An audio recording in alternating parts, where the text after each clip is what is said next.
Shwani, इधर Shwani, mega blog Shwani, how old? कितना तो 35 का है। गजब बेइज्जती है। नहीं legit genuinely कितना लगता है इसका एज क्या है? 35 लगता है। Legit दिखता 35 है। मतलब ऐसा दिल से पूछ के बोलूं तो ठीक है भाई। नहीं ये रुक माइंड रीडिंग कर रही हूँ। मैं चश्मा नहीं माइंड रीडिंग नहीं कर रही मैं। तो क्या माइंड रीडिंग में थोड़ी 35 बोलती है। पूरा दिन वही करती रहेगी क्या? काम करना ही है और वो भी माइंड रीडिंग करके मैं तुमको कंटेंट दूं खुद का बनाओ। नहीं हम दे देंगे हमेशा हम मतलब you are on a higher side और is on the lower side. नहीं तो फिर बताने का फिर गैस क्या हुआ भाई? जैसे मतलब मैं बोल देती हूँ on the lower side guess कर लो। नहीं गैस 1 सेकंड में करना होता है इतना गप्पे नहीं मारता है। बोलो ना 35 हाँ आप बोल तो अपने एज बता। 19 इयर्स हो गया। हाँ ये रिएक्शन क्या था कि कुछ रिएक्शन था वो ले तोता था बहुत आया ऐसा वो रिएक्शन था। तो आपने देखा कि कैसे इनकी जो माइंड रीडिंग है वो हो गई फेल। तो मैं कोई इन पर आरोप लगाने आया हूँ या इनकी इंसल्ट करने आया हूँ ऐसा बिल्कुल नहीं। मुझे कोई लेना देना नहीं। मुझे पता है कि ये एक ट्रिक है ना कि माइंड रीडिंग, लेकिन मुझे कोई लेना देना नहीं। आप आगे देखिए कि यार उसने वो निपुण कैसे पता लगा लिया या फिर वो कैसे वो नंबर गेस कर लेती, कैसे लोगों के पासपोर्ट गेस कर लेती, कैसे वो नाम गेस कर लेती है। एक वर्ड में आंसर दूं, intuition process. Art of living organisation में ये चीज सिखाते हैं, जाकर आप एक बार खुद पढ़ो, अपनी रिसर्च कर लो, क्योंकि ज्यादा मुझको पता नहीं है तो आधी अधूरी नॉलेज के साथ मैं बिल्कुल बात नहीं करना चाहूंगा। एक और इंटरेस्टिंग फैक्ट बताता हूं, हिंदुइज्म में या इंडियन हिस्ट्री में जितनी भी प्रेडिक्शन हुई है वो साइंस अब जाके प्रूव कर रहा है। वो सारी बातें जो सन और अर्थ के बीच का डिस्टेंस है वो भी हजारों साल पहले हमारी एंशिएंट साइंस प्रेडिक्ट कर चुकी है। एंड ऑल्सो दैट की moon takes 28 days to complete one revolution of the earth, ये भी हमारे ऋषि मुनि बहुत पहले प्रेडिक्ट कर चुके हैं। अब तो जैसे कि आपने देखा कि जो साइंस है वो हिंदू धर्म से ही निकला है और आपको सिर्फ इस वीडियो में बताया गया है इसलिए मान लो, ऐसा नहीं। आप जो भी पुराने टाइम के साइंटिस्ट है उन्हें पढ़िए। वो वेद पढ़ते थे, गीता पढ़ते थे, उपनिषद पढ़ते थे और यही तो हिंदू धर्म के ग्रंथ थे। तो उन्होंने भी नॉलेज तो यही से लिया जो साइंटिस्ट थे। तो कुछ लोगों को हिंदू धर्म पर आरोप लगाने में काफ़ी मज़ा आता है और सॉफ्ट टारगेट है भाई। कोई भी आए कुछ भी कह दे, हम क्या ही करेंगे, पता है उन्हें, इसलिए कुछ भी कहते हैं। तो आप आगे देखिए। नई बात, अब आप सोचोगे कि अगर सुहानी शाह को इंट्यूशन प्रोसेस आता ही है तो कैलकुलेटर वाली ट्रिक भी तो इंट्यूशन प्रोसेस से हो सकती है। लेकिन इसमें भी मेरी एक थ्योरी, अगर आप सुहानी शाह का पूरा हिस्टोरिकल डेटा उठा के देखोगे, उसने जितनी भी इंट्यूशन प्रोसेस वाली ट्रिक्स करी है उसमें वो काफी फोकस करने के लिए कहती है। वो कहती है ध्यान लगाओ, ध्यान से सोचो, तब जाकर वो कुछ गेस कर पाती है। न्यूमेरिकल वाली जितनी भी ट्रिक्स है उसमें तो उन्होंने काफी ज्यादा हाइपर फोकस करने के लिए कहा है। तो अगर हम कैलकुलेटर वाली ट्रिक पे आए तो इसमें 3 वेरिएबल्स हैं जिसमें 2 वेरिएबल्स बिल्कुल अननोन है और उन वेरिएबल्स के अंदर भी बहुत बड़ी डिजिट्स के नंबर है। तो ये तो बिल्कुल पॉसिबल ही नहीं है कि वो इंट्यूशन प्रोसेस के थ्रू कर सकती है। अगर वो इंट्यूशन प्रोसेस के थ्रू होता तो अपनी ट्रिक को और फाड़ू बना सकती थी। अगर वो ऑडियंस का नंबर भी नहीं देखती, वो कहती खुद ही आप कैलकुलेट करो, खुद ही प्लस करो, मैं कुछ भी नहीं देखने वाली हूं, तो फिर सोचो ना ट्रिक कितनी और फाड़ हो जाती। बट ऐसा कुछ भी नहीं हुआ। तो यही हमको समझना है कि उन्होंने जो अपना पब्लिक पर्सोना क्रिएट किया वो काफी एक मेंटलिस्ट और एक माइंड इन्फ्लुएंसर टाइप वाला किया है। मतलब जब वो नॉर्मल ट्रिक्स और रेगुलर मैजिक ट्रिक्स भी करती हैं तब लोग समझते हैं कि यार ये इन्होंने इंट्यूशन के प्रोसेस से ही किया होगा। और यही तो ब्यूटी है सुहानी शाह की, उन्होंने अपना पर्सोना इस तरीके से क्रिएट किया है। Now let's break down one more similar calculator trick of Suhani Shah. इसका भी बढ़िया ब्रेक डाउन दूंगा, बिल्कुल लॉजिकल आर्गुमेंट दूंगा, एंड तक देखना और पूरी देखना वीडियो। अगर आपने सुहानी शाह की ये वाली वीडियो नहीं देखी तो प्लीज एक बार जाकर देख लो ताकि कॉन्टेक्स्ट मिल जाए। बाकी मैं एक छोटी सी समरी तो दे देता हूं। बेसिकली सुहानी शाह एक रैंडम बंदे को बुलाती है, उनसे कहती है 10 रुपए का नोट दो, उसको फोल्ड करके वो एक बॉक्स में डाल देती है। फिर वो उनका फोन मांगती है और कैलकुलेटर खोल देती है फोन में। फिर उसके बाद वो रैंडम 4 नंबर एंट्री करवाती है लोगों से, कोई भी रैंडम लोगों से 4 नंबर एंट्री करवाती है और चारों नंबर को मल्टीप्लाई कर देती है। और जो मल्टीप्लिकेशन का जो आंसर होता है वो वही आंसर होता है जो उस नोट का सीरियल नंबर होता है, प्लस वही सेम अलग अलग डिजिट्स लोगों की सीट के नीचे रखी होती है उसी आंसर की। तो ये बेसिकली मैजिक का पूरा ओवरऑल समरी थी। अब मैं आपको बताता हूं कि इसका ब्रेकडाउन क्या है। इसमें पहली जो डाउट करने वाली चीज है वो ये है कि कभी हमें वो एंट्री पता ही नहीं चलती कि इन्होंने वो 4 नंबर की एंट्री ली क्या है लोगों से। वो नंबर कभी भी वीडियो वाले ऑडियंस को कभी भी नहीं पता चलता, कभी सुनाई भी नहीं देता, ना सुहानी खुद अपने मुंह से वो बताती है। मैं आपको बताता हूं कि कभी वो वीडियो वाली ऑडियंस को वो नंबर पता क्यों नहीं चलता, क्योंकि जो सुहानी जी का फाइनल आंसर है वो एक ऑड नंबर है और जो सुहानी जी की कैलकुलेशन है वो एक मल्टीप्लिकेशन है। तो अगर किसी भी एंट्री मतलब कोई भी इंसान कोई भी नंबर देगा, अगर गलती से किसी ने इवन नंबर दे दिया तो वो इवन नंबर का हमेशा मल्टीप्लिकेशन इवन ही होगा। तो उन 4 नंबर में से ये पॉसिबल ही नहीं है किसी ने इवन ना दिया हो, तो इसलिए किसी एक ने इवन दिया होगा और इस वजह से सुहानी जी को बाद में वीडियो डालते वो सब म्यूट करने पड़े वो सारे पार्ट, क्योंकि एक बंदे ने इवन दिया और इवन का मल्टीप्लिकेशन हमेशा इवन ही होगा। इस वजह से सुहानी जी ने अब मल्टीप्लिकेशन करना बंद कर दिया, अब वो सिर्फ एडिशन करती हैं क्योंकि मल्टीप्लिकेशन में इवन और ऑड वाला चक्कर आ जाता है। अगर आपको लगता है मेरी ये थ्योरी गलत है तो आप जाकर वीडियो देख लो, वीडियो में सारी आवाजें ऑडियंस की हर तरह की आवाज है, बस वो नंबर की एंट्री वाली आवाज नहीं है हमारे पास। प्लस जो उन्होंने पूरी ट्रिक परफॉर्म करी है मल्टीप्लिकेशन वाली कैलकुलेटर से वो आप जाकर यूट्यूब पे चेक कर लो, कैलकुलेटर मैजिक वाली ट्रिक, आपको बहुत मिल जाएंगे वीडियोस, आप आराम से देख लेना, उन्होंने वो उस तरीके से ही किया। बट इसमें जो सुहानी जी से गलती हो गई वो ये है कि उन्होंने एक ऑड नंबर का आंसर पहले से ही फीड कर दिया था कैलकुलेटर में, और अगर ऑडियंस ने कभी इवन दिया तो उसका हमेशा मल्टीप्लिकेशन इवन ही होगा। ये एक बहुत बड़ी गलती हो गई उनसे। तो यार ऐसे अगर आप चीजों को देखोगे, मैथमेटिकल पॉइंट ऑफ व्यू से देखोगे, तो आप चीजों में आराम से लूप होल देख सकते हो अगर आप देखना चाहते हो तो आपको पता चल ही गया कि ये कैसे किया जाता है। तो मैंने कुछ वीडियो देखे तो मुझे कुछ समझा कि क्या हो रहा है इसमें, तो आपको अगली वीडियो में पता चलेगा, तो आप वो देखिए। मैं आपसे कुछ सवाल पूछूंगी। आपको पता है आप किस समय पैदा हुए थे? हाँ। आप किस समय पैदा हुए थे वो समय अपने मन में सोचिए। ऐसा सोचिए आपके आगे एक स्क्रीन है, उसके ऊपर वो समय बार बार लिखा हुआ आ रहा है, ऐसे फ्लैश हो रहा है, बड़ा और बड़ा और बड़ा। आंखें खोलिए, दिन का समय था। मैं कुछ नंबर्स बोलूंगी, आपको खाली सुनना है। 1 2 3 4 5 6 7 6 7 6 7 6 7 8 7 8 7 8 7 8 7 8 9 10 11 12 20 23 26 27 29 33 36 39 40. I think I'm very close to this. For the first time on the mic, पूरी ऑडियंस को बताइए आप किस समय पैदा हुए थे। Morning 6 o'clock and 5 minutes. 6 o'clock 5 minutes. क्या ये टाइम आपने मुझे कभी बताया? नहीं क्या आज से पहले आप और मैं कभी मिले हैं? नहीं मैंने यहाँ पर एक समय लिखा है। Yeah, it's right. क्या लिखा है? 6:05. 6:05 एग्जैक्ट, लेडीज एंड जेंटलमैन। कि कभी कभी अचानक से कुछ ऐसा आता है हमारे सामने जिसको देख के हम भी पजल हो जाते हैं, है ना, आश्चर्यचकित हो जाते हैं। मैंने भी कुछ क्लिप्स देखे, कुछ देखे, एक पजलिंग इफेक्ट आता है डेफिनेटली, क्योंकि मैं एक मेंटलिस्ट हूं, मैं ट्रिक्स करता हूं इस तरीके की, तो ऑब्वियसली दिमाग का एक हिस्सा मेरा ये कहेगा कि शायद ये ट्रिक है, लेकिन क्योंकि मेरा ओपन माइंड भी है तो मैं ये देख के सोचता हूं कि मुझे डायरेक्टली इस कंक्लूजन पे नहीं उतरना है।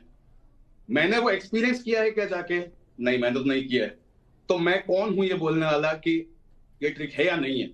तो मेरा जो टेक है right now, I am right now in a position where काफी टाइम इसमें बिताने के बाद मुझे ऐसा लगता है कि नहीं यार, ये मेरे सब्जेक्ट से बाहर है, ये एक अलग ही दुनिया है, ये एक अलग ही कुछ हो रहा है।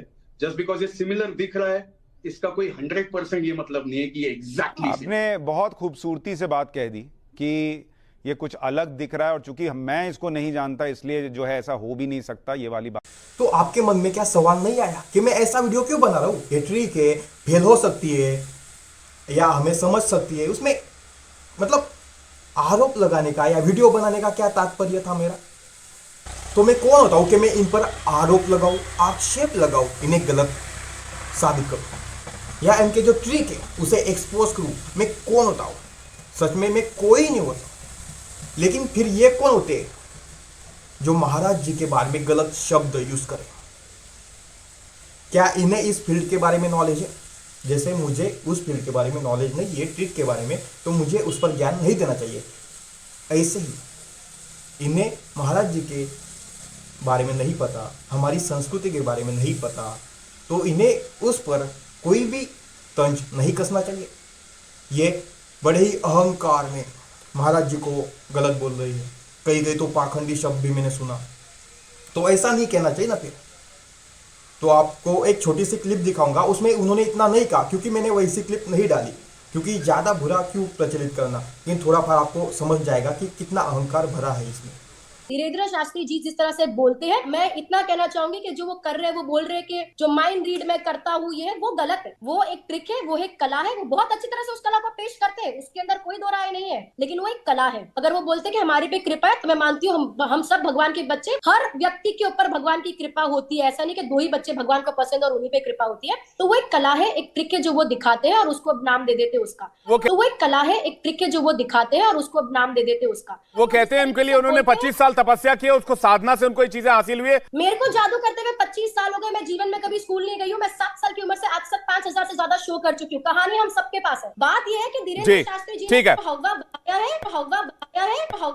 है, उन पे नाम इसलिए बिगड़ा कि उन्होंने अपना इतना नाम बना दिया। जो हम बोलते हैं कि यार हम लोगों का माइंड रीड करते हैं, जो चीज ये भी बोलते हैं, भले वो बोलते हैं कि वो माइंड रीड नहीं करते, कृपा है और उसकी वजह से ये हो रहा है, लेकिन हम ये नहीं कह रहे कि मेरे पे कोई कृपा है, जिसे हम एक कला का नाम देते हैं। कला है, एक साइंस है, टेक्नोलॉजी, ट्रिक, जो बोलना है बोल दीजिए। आज से 5 साल बाद क्या करना चाहोगे? माइक में आपको बोलना नहीं है, आपको ये बात सिर्फ अपने मन में सोचनी है।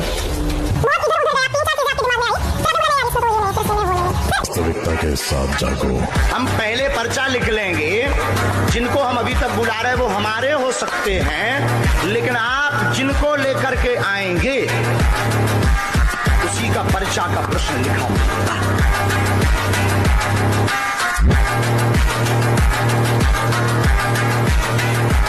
तो बस इसी अहंकार ने मुझे मजबूर किया कि मैं इनके खिलाफ ये वीडियो बनाऊं।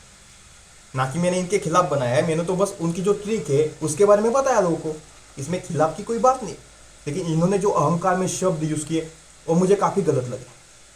आपको संतों के बारे में कुछ कहना नहीं चाहिए अगर आपको कुछ नहीं पता तो ये जो भी है ना न्यूज़ वाले, और न्यूज़ वाले कहते हैं कि हम सबके बारे में दिखाते हैं, सबके बारे में दिखाते हैं। भाई मत बुलवाओ, पता है कितना दिखाते हो।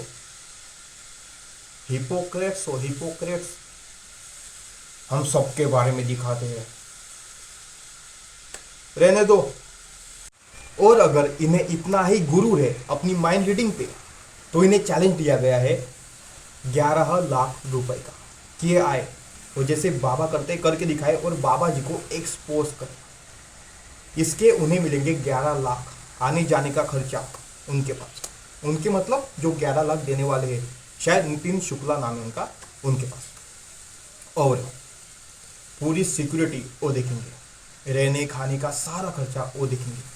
तो इन्हें आना चाहिए। और जो न्यूज़ वाले हैं जो कि कहते हैं कि हम सबके बारे में दिखाते हैं, उन्हें भी चाहिए कि जो पादरी और वो करते हैं मौलाना, उन्हें आए बुलाए और वो भी ऐसे दावे करते हैं। मैंने तो एक वीडियो देखा कि जहां मुर्दे को जिंदा किया जाता है, समझो आप, मुर्दे को जिंदा। और कुछ लोगों को तो नोबेल प्राइज मिला है भाई ऐसे जादू करने वालों को। तो उन्होंने न्यूज़ चैनल वालों को भी चैलेंज दिया है, शायद उनके लिए 84 लाख का इनाम है अगर वो ऐसा कर दे। और वह एक्सपोज नहीं करना, सिर्फ ला दे, फिर शो बनाए और जैसे बागेश्वर बाबा जी के बारे में शो चलाया वैसे चलाए, बस उतना ही। हिंदू जगाने आया हूं मैं, हिंदू जगा कर जाऊंगा, हिंदू जगाने आया हूं मैं, हिंदू जगा कर जाऊंगा। तो बाकी हम एंडिंग में बाबा जी का एक विचार सुनेंगे और उस पर आपकी प्रतिक्रिया आप हमें जरूर बताना। धन्यवाद। जय श्री राम। सनातनियों को कायर कहते हैं आप जी? सनातनियों को? हाँ, अगर सनातन की बात आती है और बुजदिल बनकर घर पर बैठ जाते हैं तो वो कायर हैं।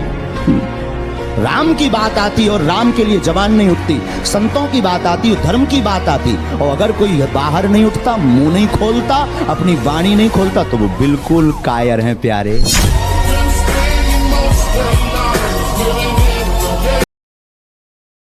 ये बताइए, एरोप्लेन बनाया राइट ब्रदर्स ने, पर क्या 1895 में शिवकर बापूजी तलबदे ने चौपाटी बीच के ऊपर जहाज उड़ा के नहीं दिखाया था? ये ठीक है कि हम गुलाम थे, हम पेटेंट नहीं करा सकते थे, और लोगों ने उस समय उसको जादू टोना माना था कि कोई चीज उड़ा के दिखा दी। चलिए ये बताइए, मार्कोनी ने पहला सिग्नल बनाया था, पर वायरलेस तो जेसी बोस ने भी उसी समय खोज ली थी, पेटेंट हमारा नहीं हो पाया।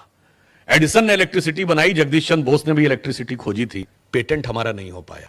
सीवी रमन ने सबसे पहले समुद्र नीला क्यों दिखता है, तो ये लोग कहते थे कि आकाश का रिफ्लेक्शन है इसलिए नीला दिखता है, पर रमन इफेक्ट ने बताया कि स्कैटरिंग करते समय सबसे ज्यादा स्कैटर्ड नीला रंग होता है इसलिए नीला दिखता है।